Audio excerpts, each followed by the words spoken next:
अब मैं अपनी पुरानी साथी अफशा बीबी से कहूँगा कि तशरीफ़ लाएं और अपनी पसंद का एक गीत सुनाएं।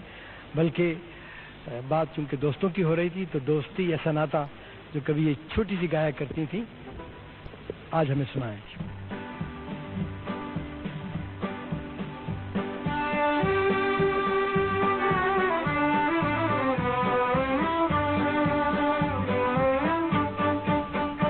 दोस्ती